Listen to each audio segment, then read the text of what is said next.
नमस्कार, आप देख रहे हैं न्यूज रूम लाइव। आपके साथ मैं हूं शिप्रा झा। बुलेटिन की शुरुआत करेंगे इस वक्त की बड़ी खबर के साथ। राजधानी पटना से आपको बड़ी खबर बता दें, जेडीयू की तरफ से उम्मीदवारों के नामों पर अब मंथन किया जा रहा है और लगभग उम्मीदवारों के नाम तय हो गए हैं। सूत्रों के हवाले से जो बड़ी खबर हम आपको बता रहे हैं, अधिकांश पुराने चेहरे पर ही जदयू इस बार दांव लगाने जा रहा है। जेडीयू के कुछ सांसदों के टिकट कटे हैं और सीट बंटवारे में कई सांसदों का टिकट भी कटा है, ऐसी खबर भी है। तो महाबली सिंह, विजय मांझी, कविता सिंह, सुनील कुमार पिंटू, ये 4 उम्मीदवार हैं जिनके नाम जो है वो इस बार कटे हुए हैं, क्योंकि जेडीयू कई नए उम्मीदवारों पर दांव भी लगाएगा। लवली आनंद शिवहर से चुनाव लड़ सकती हैं। देवेश चंद्र ठाकुर जो है वो सीतामढ़ी से उम्मीदवार बनाए जा सकते हैं। राजलक्ष्मी कुशवाहा सिवान से उम्मीदवार जदयू की हो सकती हैं। तो जो संभावित उम्मीदवार जदयू के हो सकते हैं उनकी लिस्ट हम आपको बता रहे हैं। देखिए, कुछ सीटें हैं जहां से लगभग उम्मीदवार जदयू ने तय कर लिया है। लवली आनंद शिवहर से, देवेश चंद्र ठाकुर सीतामढ़ी से और राजलक्ष्मी कुशवाहा सिवान से जदयू की उम्मीदवार बनाई जा सकती है। उसके साथ ही महाबली सिंह, विजय मांझी, कविता सिंह और सुनील कुमार पिंटू का टिकट कटा हुआ है।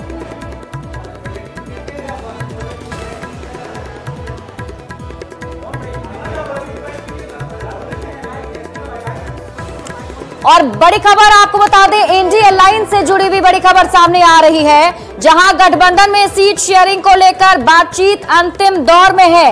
आरजेडी और कांग्रेस के बीच बातचीत आज शाम तक सहमति बन सकती है और कल सीटों का ऐलान किया जा सकता है। इंडी गठबंधन प्रेस कॉन्फ्रेंस करके सीटों का ऐलान करेगा। महागठबंधन के नेता इसमें मौजूद रहेंगे। तो बड़ी खबर आपको बता दें, जिस बात की चर्चा चल रही थी कि इंडी अलायंस में सीटों का बंटवारा कब होगा, ऐलान कब होंगे, तो अब ये खबर मिल रही है कि आज शाम तक बातचीत कंप्लीट हो जाएगी। बातचीत अभी अंतिम दौर में है। शाम तक सीटों का बंटवारा फाइनल हो जाएगा और उसके बाद कल ऐलान हो सकता है। और इसी के साथ आपको एक और बड़ी खबर बता दें, इंडी गठबंधन में सीट शेयरिंग के मामले में माले की 3 सीट कंफर्म हो गई है। बड़ी खबर आपको बता रहे हैं, 3 सीट देने पर सहमत हुआ है आरजेडी। माले को आरा की सीट, नालंदा की सीट और काराकाट लोकसभा की सीट देने को आरजेडी तैयार है, लेकिन माले की तरफ से एक और सीट की मांग की जा रही है। यानी वामदल एक और सीट की मांग पर अड़े हुए हैं। सिवान या कटिहार की सीट वामदल मांग रहा है। आज शाम तक सभी मुद्दों पर सहमति बन जाएगी। तो इस वक्त की बड़ी खबर आपको बता रहे हैं। देखिए, लगभग फॉर्मूला तय हो चुका है इंडी अलायंस में भी, और जो खबर है उसके मुताबिक 3 सीट सीपीआई माले को दी जा सकती है। 3 सीटों पर सहमति बन गई है और वो 3 सीट है आरा, नालंदा और काराकाट की सीटें।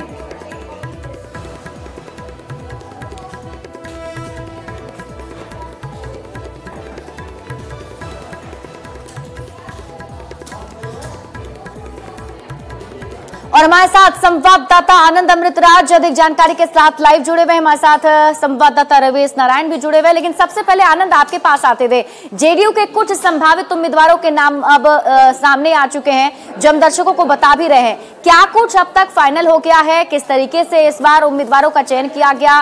सियासी समीकरण क्या रखे गए हैं?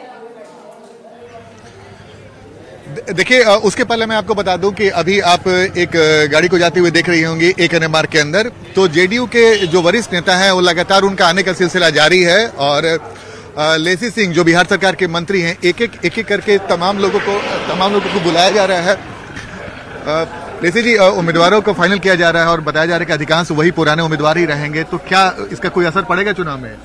देखिए, कोई असर नहीं पड़ेगा। अभी तो फाइनली जब घोषणा हो जाएगी तभी आप इस पर हम लोग कुछ कर सकते हैं। लेकिन जो हमारे नेता ने सोच समझ के सब निर्णय लेते हैं और कोई दिक्कत नहीं होगी। इतना विकास हुआ है, इतना काम हुआ है, सभी हमारे उम्मीदवार इतना लगे हुए थे। अधिकांश पुराने उम्मीदवारों को ही दोहराने की तैयारी हो रही है, ये क्या संकेत करता है? देखिए, सब तो हमारी पार्टी तो हर स्तर पर सर्वे कराती है, हर स्तर पर देखती है कि कौन उम्मीदवार, कौन जो सिटिंग एमपी है उनका क्या कार्य रहा है, उस आधार पर निर्णय लेती है। और जब घोषणा हो जाएगी तब अधिकृत रूप से हम लोग कुछ बता सकते हैं। तो देखिए, लेसी सिंह है, बिहार सरकार के मंत्री हैं और लगातार एक एक करके जेडीयू के जो नेता हैं और मंत्री हैं वो एक अन्य मार्ग जा रहे हैं। आपसे कुछ देर पहले लवली आनंद निकली थी, जिनके टिकट शिवहर से फाइनल हो चुका है और उन्होंने कहा कि जो भी जिम्मेदारी दी जाएगी मैं बखूबी उसका पालन करूंगी। और आनंद मोहन भी थे उनके पति, उनके साथ उन्होंने भी कहा कि शिवहर मेरा पुराना संसदीय सीट रहा है। तो एक एक करके तमाम जो उम्मीदवार है जेडीयू के, उन्हें एक अन्य मार्ग बुलाया जा रहा है और उन्हें बताया जा रहा है कि चुनाव मैदान में जाना है और क्या कुछ रणनीति लेकर जाना है।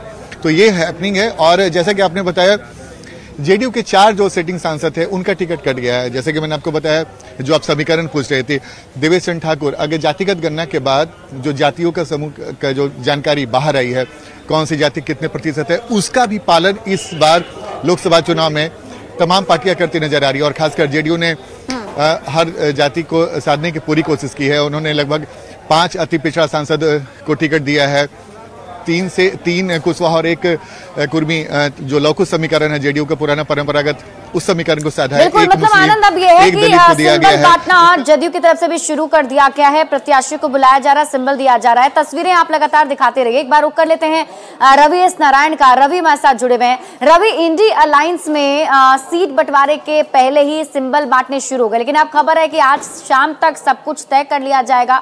माले भी एक सीट की और मांग कर रहा है।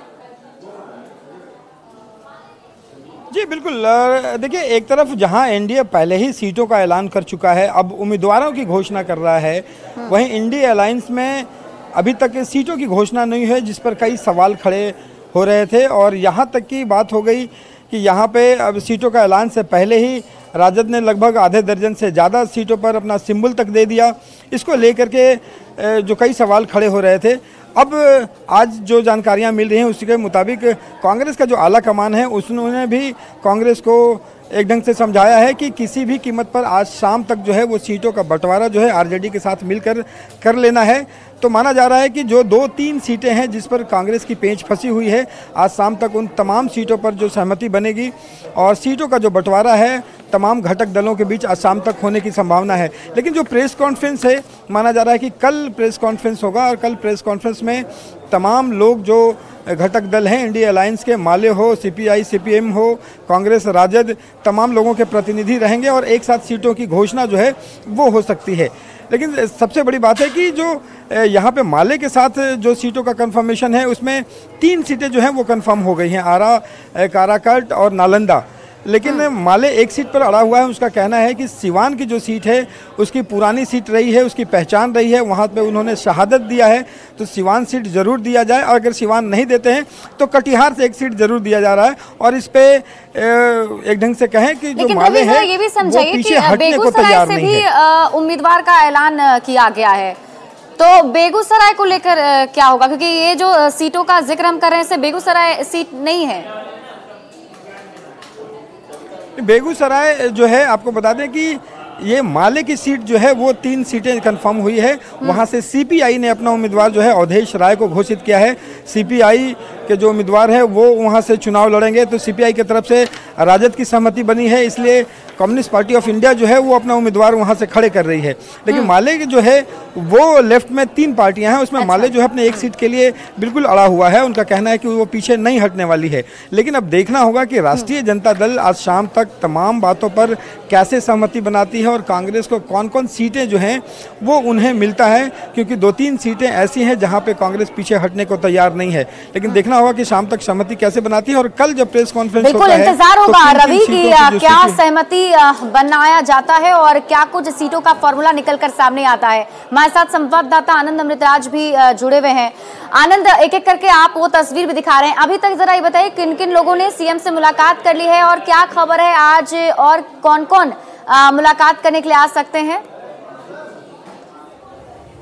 देखिए, मैं आपको अपडेट दे दूं, मैं आपको तस्वीर भी दिखाते जा रहा हूं और अपडेट देने की कोशिश कर रहा हूं। कल भी कई सांसद जो उम्मीदवार थे, संभावित उम्मीदवार, उन्हें बुलाया गया और कल अधिकांश सांसदों ने मुलाकात की है। आज मास्टर मुजाहिद जो किशनगंज से नए उम्मीदवार के तौर पे जेडीयू के उम्मीदवार होंगे, उन्हें बुलाया गया है।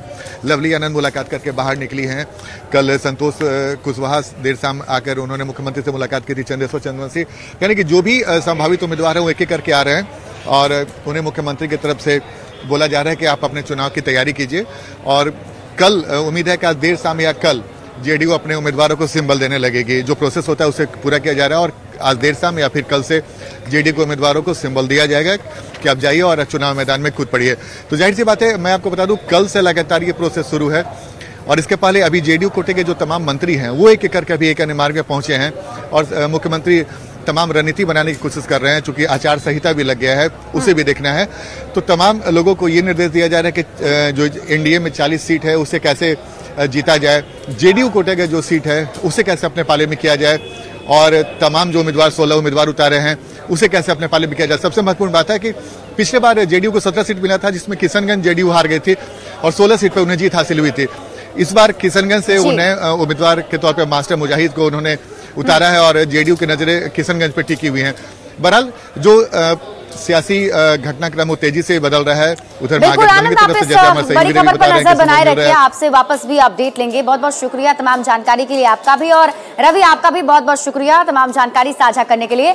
बढ़ते हैं आगे और अब बात करते हैं डिप्टी सीएम सम्राट चौधरी के उस बयान की, जिस बयान के बाद से बिहार की सियासत गर्मा गई है। दरअसल डिप्टी सीएम सम्राट चौधरी ने रोहिणी आचार्य को लेकर बयान दिया था। इसमें उन्होंने कहा था कि लालू प्रसाद यादव ने किडनी लेकर रोहिणी आचार्य को लोकसभा की सीट दी है। अब इसी पर रोहिणी आचार्य ने सोशल मीडिया साइट एक्स पर पोस्ट करके सम्राट चौधरी पर हमला बोला है। क्या पोस्ट किया है वो हम आपको दिखा रहे हैं आपके टीवी स्क्रीन पर, जिसमें रोहिणी आचार्य लिखती हैं कि अपने पापा को अपनी एक किडनी देना तो उनके प्रति मेरा कर्तव्य और प्यार है। अपने परिवार और अपनी जन्मभूमि बिहार के लिए तो रोहिणी अपनी जान न्यौछावर करने को तैयार है। तो सोशल मीडिया साइट एक्स पर यह पोस्ट करके रोहिणी आचार्य ने हमला बोला है डिप्टी सीएम सम्राट चौधरी पर।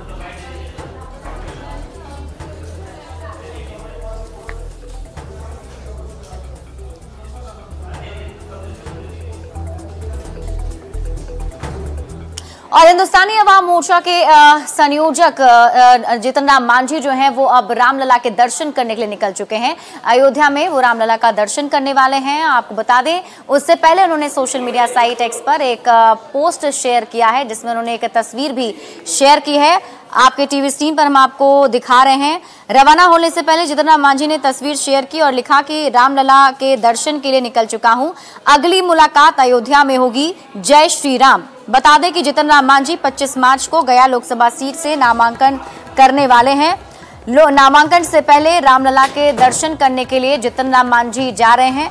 तो हिंदुस्तानी अवाम मोर्चा के संरक्षक जीतन राम मांझी रामलला के दर्शन के लिए अयोध्या जा रहे हैं और उन्होंने ही ये जानकारी शेयर की है और तस्वीरें भी शेयर की है।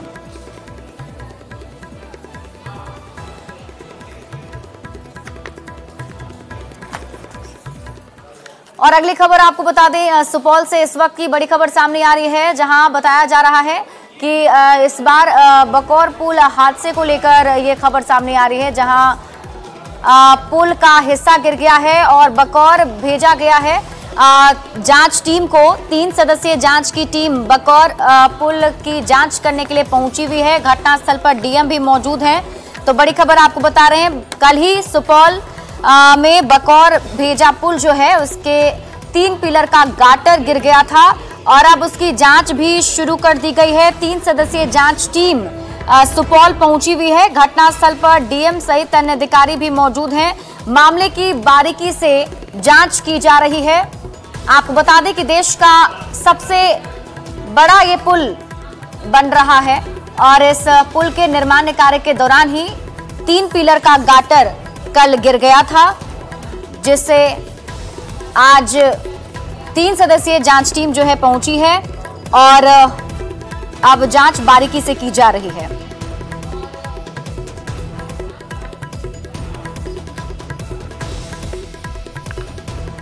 और अगली बड़ी खबर आपको रांची से बता दें, जहां बीजेपी में शामिल हुई सीता सोरेन आज रांची नहीं आने वाली हैं। पहले एक खबर मिल रही थी कि आज सीता सोरेन रांची आएंगे और इसको लेकर तैयारी भी बीजेपी कार्यकर्ताओं ने की थी, लेकिन सीता सोरेन का रांची आना स्थगित हो गया है। सुरक्षा कारणों की वजह से रांची आना स्थगित हुआ है।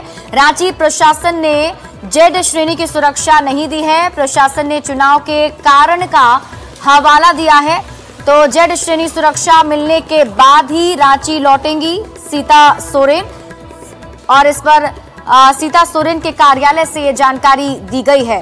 तो आपको बता दें कि आज सीता सोरेन रांची आने वाली थी, लेकिन आज वो रांची अब नहीं आएंगी।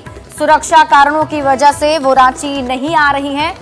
बताया जा रहा है कि जेड श्रेणी की सुरक्षा उन्हें मिलनी थी, लेकिन वो सुरक्षा अभी उन्हें नहीं दी गई है, जिस वजह से उनका आना स्थगित कर दिया गया है।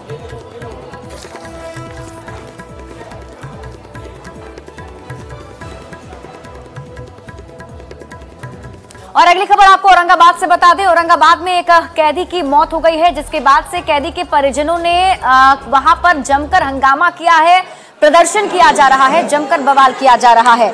जानकारी के मुताबिक परिजनों ने सदर अस्पताल में जमकर हंगामा किया। हंगामे की सूचना पर नगर थाने की पुलिस भी मौके पर पहुंची है और सभी को समझा बुझाकर मामला शांत कराया गया है। परिजनों ने जेल प्रबंधन पर सीधा आरोप लगाया कि इलाज में कोताही बरती गई, जिस कारण उनकी मौत हो गई है। जानकारी के मुताबिक मृतक के सीने में दर्द था। जब तक उसे सदर अस्पताल लाया गया तब तक उसकी मौत हो गई। मौत की खबर मिलते ही परिजन काफी आक्रोशित हो गए और अस्पताल में ही हंगामा करने लगे। मौके पर पहुंची पुलिस ने परिजनों को शांत कराया है, मामले की जांच में जुट गई है।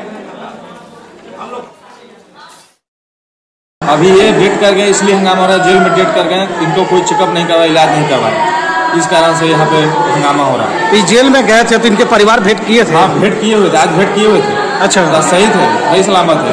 उनके भेंट करने के आने के बाद ये डेट करने का उनको मिला, तो ये डेट पाए, मृत्यु डेड बॉडी है। जेल में बंद व्यक्ति की इलाज के दौरान मृत्यु हो गई है, उसी को हम लोग देखने के लिए आए हैं। कहाँ के हैं, कुछ पता है क्या सर? लगता है कहाँ के हैं, बारूम थाना क्षेत्र। बारूम थाना क्षेत्र। कैसे क्या हुआ था, कुछ बता सकते हैं क्या? बहुत। और औरंगाबाद में हाथियों का उत्पात देखने को मिला है। यहाँ हाथियों ने 2 घरों को तोड़ दिया है, फसलों को भी नुकसान पहुंचाया है और हाथी के इलाके में चले आने से इलाके के लोग काफी ज्यादा दहशत में हैं। और बताया जा रहा है कि सूचना पाकर अभी ढेबरा थाना अध्यक्ष मौके पर पहुंचे हैं, नुकसान का उन्होंने जायजा लिया है और वन विभाग के अधिकारियों से बात कर हाथियों को ग्रामीण इलाकों से भगाने की अपील की है। तो औरंगाबाद के ढिबरा थाना क्षेत्र की एक घटना हम आपको बता रहे हैं, जहां बताया जा रहा है चंदा और आजाद बिघा गांव में हाथियों ने जमकर उत्पात मचाया है। 2 घरों को हाथियों ने तोड़ डाला और फसलों को भी नुकसान पहुंचाया है।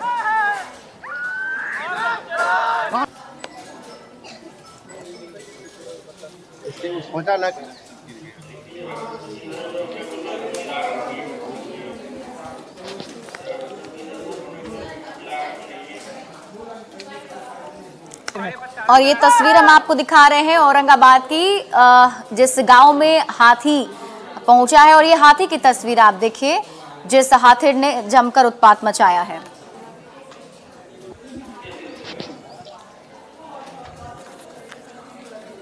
और अब बात कर लेते हैं शिक्षक नियुक्ति पेपर लीक मामले की, जिस मामले में जो 3 आरोपी गिरफ्तार किए गए थे, उन तीनों ही आरोपी की रिमांड अवधि खत्म हो चुकी है।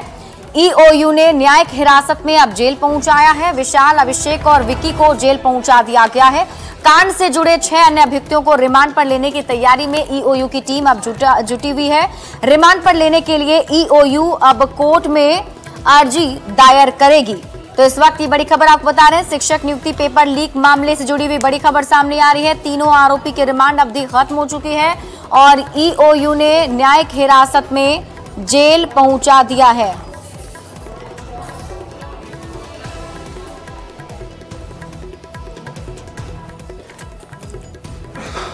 और इस वक्त की बड़ी खबर आपको सूत्रों के हवाले से बता दें, बड़ी खबर सामने आ रही है। मीसा भारती को पाटलिपुत्र से चुनाव लड़ने के लिए आरजेडी का सिंबल मिल चुका है। तो ये बड़ी खबर आपको बता रहे हैं, पाटलिपुत्र के लिए मीसा भारती को आरजेडी से सिंबल मिल गया है। लालू प्रसाद यादव ने यह सिंबल उन्हें दिया है। औपचारिक रूप से कोई तस्वीर सामने नहीं आई है, लेकिन आरजेडी सूत्रों ने यह कंफर्म किया है कि पाटलिपुत्र लोकसभा सीट से मीसा भारती को आरजेडी का सिंबल मिल गया है। न्यूज 18 बिहार झारखंड ने आपको पहले ही बताया था कि पाटलिपुत्र लोकसभा सीट से मीसा भारती एक बार फिर से चुनावी मैदान में उतरेंगी, आरजेडी की उम्मीदवार होंगी। और अब ये खबर आरजेडी सूत्रों के हवाले से सामने आ रही है। देखिए, कोई औपचारिक रूप से तस्वीर सामने नहीं आई है, लेकिन आरजेडी सूत्रों ने यह कंफर्म किया है कि पाटलिपुत्र के लिए मीसा भारती को आरजेडी से सिंबल मिल गया है। तो लालू प्रसाद यादव की बड़ी बेटी मीसा भारती चुनाव लड़ने जा रहे हैं। संवाददाता अमित कुमार अधिक जानकारी के साथ जुड़े हुए हैं। अमित, क्या अपडेट है? मीसा भारती को सिंबल मिल चुका है? देखिए, बिल्कुल मीसा भारती को सिंबल मिल चुका है। आरजेडी के जो सूत्र हैं, हमारे मजबूत जो सूत्र हैं, उनसे जो जानकारी मिली है कि लालू प्रसाद यादव ने मीसा भारती को सिंबल दे दिया है। पाटलिपुत्र जो लोकसभा क्षेत्र है, वहां से मीसा भारती इस बार भी टाल ठोकेंगी। और इसको लेकर के पहले हालांकि ये कहा जा रहा था दाढ़ी जो है वो भाई वीरेंद्र और दानापुर के जो विधायक है रितलाल यादव, उन दोनों ने भी की थी। हालांकि कल जो है जब रितलाल यादव से बात हुई तो उन्होंने कहा कि मीसा भारती की भाई बहन का जो लाड़ प्यार है उसमें अगर ये सीट मीसा भारती को जाती है तो मुझे कोई गुरेज नहीं होगी, लेकिन मैंने तैयारी कर रखा है पूरे तौर पे चुनाव में ताल ठोकने को लेकर के। लेकिन मीसा भारती को अगर सिंबल मिलता है, अगर वो प्रत्याशी होती है तो मुझे कोई गुरेज नहीं होगी। और अंततः वही बात जो है वो हुई है। मीसा भारती को लालू प्रसाद यादव ने पाटलिपुत्र से सिंबल दे दिया है। हालांकि इसकी औपचारिक कोई तस्वीर सामने नहीं आई है। अन्य जो प्रत्याशी हैं जिन्हें टिकट दी गई है, सिंबल दिया गया है, उसकी तस्वीर सामने आई और हम लोगों ने उन तस्वीरों को दर्शकों को सामने दिखाया भी। लेकिन अगर बात हम करें मीसा भारती की को सिंबल मिलने वाली तस्वीर की, तो वो तस्वीर सामने नहीं आई है। और इसकी वजह जो है वो साफ तौर पर समझा जा सकता है कि भाई वीरेंद्र और रितलाल यादव दोनों दावेदार थे। तो जाहिर सी बात है कि मीसा भारती को पहले चुनाव लड़ाने का मन बनाया लालू प्रसाद यादव ने, और खबर को भी हमारे जो सहयोगी हैं रवीश नारायण, उन्होंने दर्शकों तक पहुंचाया। और अब जो खबर है कि मीसा भारती को सिंबल दे दिया गया है, तो इसकी तरह से कह सकते हैं कि आधिकारिक तस्वीर सामने नहीं आई है। लेकिन हाँ, आरजेडी के जो मजबूत सोर्स हैं उनसे हमने बात की है और उन्होंने कंफर्म किया है कि मीसा भारती को सिंबल मिल चुका है। चलिए अमित, बहुत बहुत शुक्रिया तमाम जानकारी के लिए।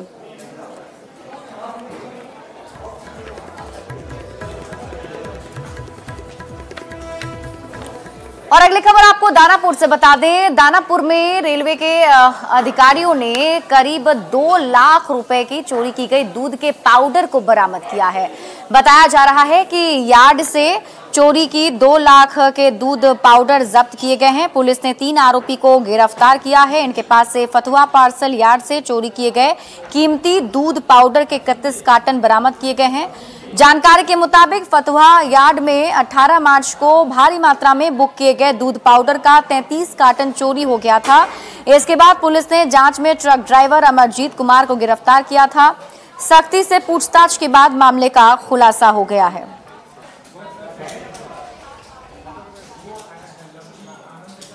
टीम ने बहुत अच्छा प्रदर्शन करते हुए इसमें लगभग आज मतलब विदिन 4 डेज इस केस को डिटेक्ट कर लिया है और 33 में से 31 पैकेट आज हमने रिकवर कर लिया है। 3 लोगों को हमने इसमें अरेस्ट किया है। तीनों ही अभी आरपीएफ की कस्टडी में हैं। जिस टेम्पो में इसे लोड करके सामानों को चोरी किया गया था, उस टेम्पो को अभी रिकवर नहीं किया गया है। हम टेम्पो चालक को पकड़ा नहीं गया है।